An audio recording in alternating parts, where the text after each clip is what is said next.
dramaturgi yang di teater sebenarnya itu ada kaitannya dengan realita. Backstage itu bisa dijadikan sebuah ranah pembuat kesepakatan. Kira-kira di Batman yang dia tuh punya dua karakter, ada Batman dan Bruce Wayne. Kira-kira yang jadi front-stage-nya karakter yang mana tuh? Padahal dia kan dia satu orang.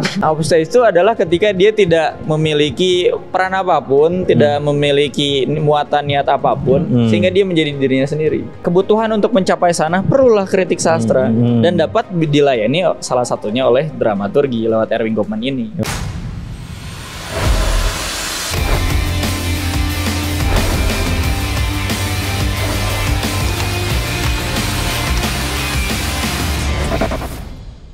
Halo sahabat OIB, sahabat obrolan meja bundar. Hari ini kita ngobrol-ngobrol santai ya dengan Albi. Albi adalah seorang mahasiswa sastra dan dia akan membahas tentang dramaturgi. Nah, Albi ini dramaturgi salah satu kita ngelihat perspektif sastra dari aspek dramaturgi ya. Apa itu yang dimaksud dengan dramaturgi? Oke. Tapi sebelum itu saya izin disclaimer dulu untuk membatasi ruang kajian dramaturgi yang akan disampaikan. Tawaran dramaturgi yang akan disampaikannya itu sebagai pisau analisa. Pisau analisa sosiologi sastra. Yang secara objektif untuk membahas karya sastra itu sendiri. Tawaran ini datang dari Erwin Goffman. Judulnya tuh Present Face in Daily Life. Nah, Erwin Goffman menyajikan sebuah trigger. Kalau misalnya di teater itu kan pada intinya adalah bagaimana ingin menyampaikan pesan ke sosial. Nah, sehingga proses produksi ataupun proses untuk membungkus pesan itu adalah fungsinya untuk agar mengurangi distorsi atau bahkan menghilangi distorsi pesan itu sampai ke penonton. Nah, sehingga dibuatlah dramaturgi versi teater. Nah, tetapi Erwin Goffman melihat di sini kalau dramaturgi yang di teater sebenarnya itu ada kaitannya dengan realita dan juga bagaimana penulis menuliskan realita ataupun merepresentasikan kembali realita di dalam bukunya, di novelnya. Nah, salah satu yang bisa dipakai daripada dramaturgi ini adalah bagaimana pembagian stage. Nah, ini sangat unik sebenarnya, Mbak. Pembagian stage itu ada yang namanya front stage, ada yang namanya backstage, dan ada yang namanya off stage. Pun stage ini memiliki ontologi ataupun properti yang membangun dirinya. Tapi terlalu lama mungkin bisa dibagi dengan identitas dari stage itu seperti ini. Kalau misalnya front stage, itu tuh ya aktor tuh otomatis telah bersepakat di backstage untuk melakukan peran itu. Sehingga ketika di front stage, itu tidak boleh membuat kesepakatan. Kayak tadi kita ini kan lagi di front stage nih, di OME nih. Kita nggak boleh bersepakat, Pak, ganti dong teorinya. Kan nggak bisa ke sana. Nah, ini front stage. Jadi kalau misalnya di sosiologi sastra untuk membahas sosial dan bahkan juga melihat bagaimana tokoh dalam teks, kita bisa melihat, kita bisa membagi alur cerita itu front stage-nya mana saja, yakni ketika si tokoh itu ataupun orang itu di dunia nyata tidak membentuk sebuah kesepakatan dengan lawan bicaranya, tapi menyampaikan pesan sebagaimana aktor di sebuah panggung. Jadi lalu kalau misalnya yang kedua yang di backstage, jelas itu adalah ruang kesepakatan, ruang bergain. Bagaimana saya mau jadi aktor utama, saya mau jadi aktor mau jadi aktor sampingan. Nah, sehingga backstage itu bisa dijadikan sebuah ranah pembuat kesepakatan.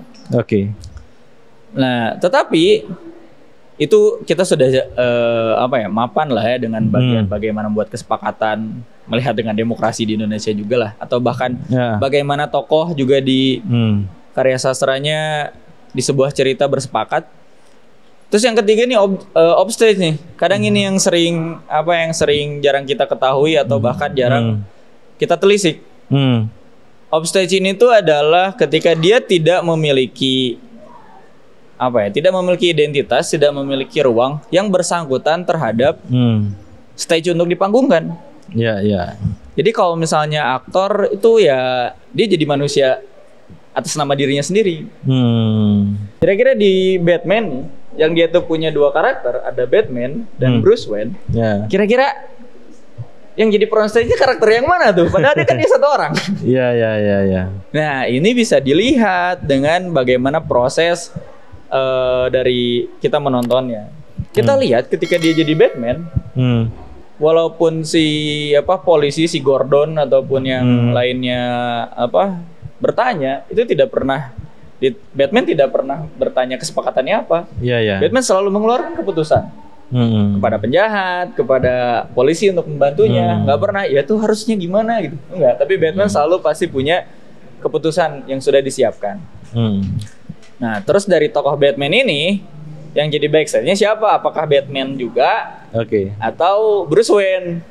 Nah, jelas ini ya itu Bruce Wayne gitu. Nah, ini untuk perkembangan sastra apa pengaruhnya dramaturgi ini? Ini dramaturgi ini alat analisis kan? Ya, alat analisa. Alat analisa ini sangat kontributif untuk melihat, kita bisa melihat realmnya mana saja gitu. Kita bisa melihat realm ekspresif secara kepenulisan, realm secara objektif kita membahas karya sastranya, atau juga ruangan realm di mana karya sastra ini sebagai apa di dunia nyata.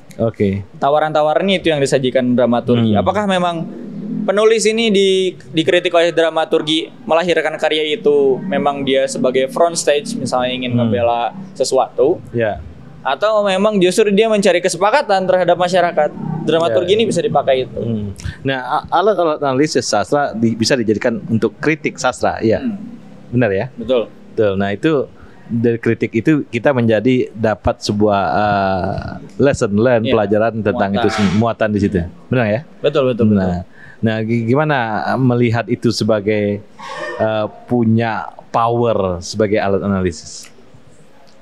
Tawaran itu bisa menyajikan sebuah power karena itu sebenarnya dialektik aja sih, Pak. Dialektika ya. Dialektikal aja gitu.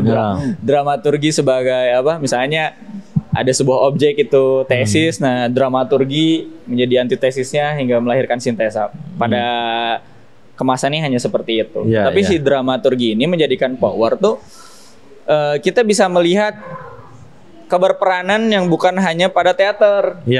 Kita bisa melihat keberperanan penulis ingin merepresentasikan apa, atau bahkan si tokoh di dalam karya tulis itu sebenarnya merepresentasikan apa.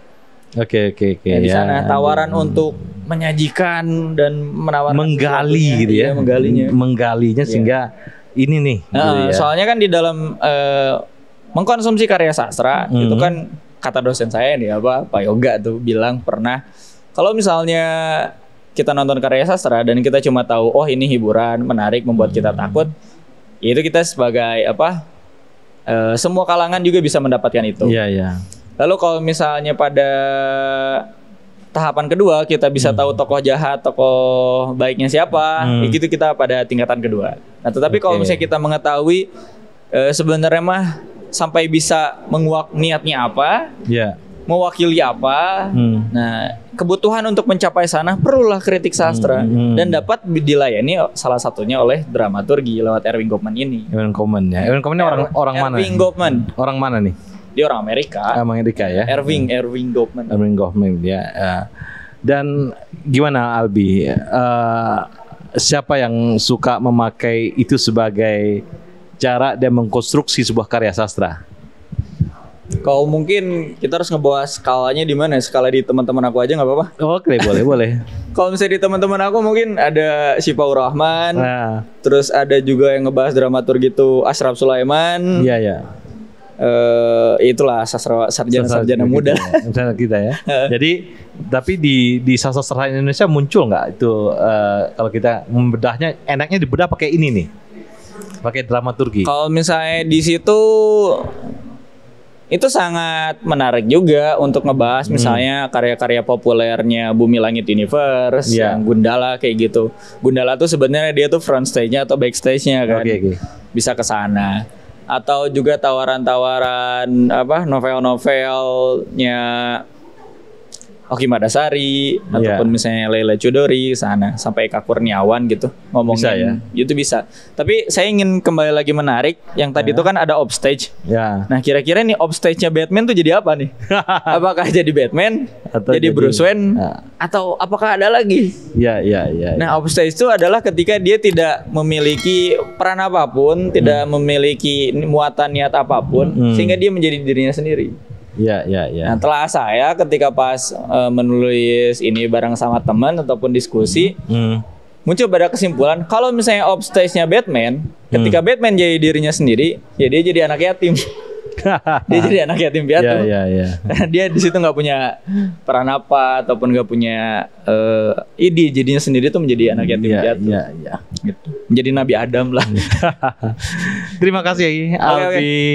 Sahabat OMB, itulah obrolan singkat kita dengan Albi dan kita membahas dramaturgi dari aspek sosiologi ya. Sosiologi. Sahabat OMB, inilah Albi, seorang mahasiswa sastra membahas tentang dramaturgi. Terima kasih.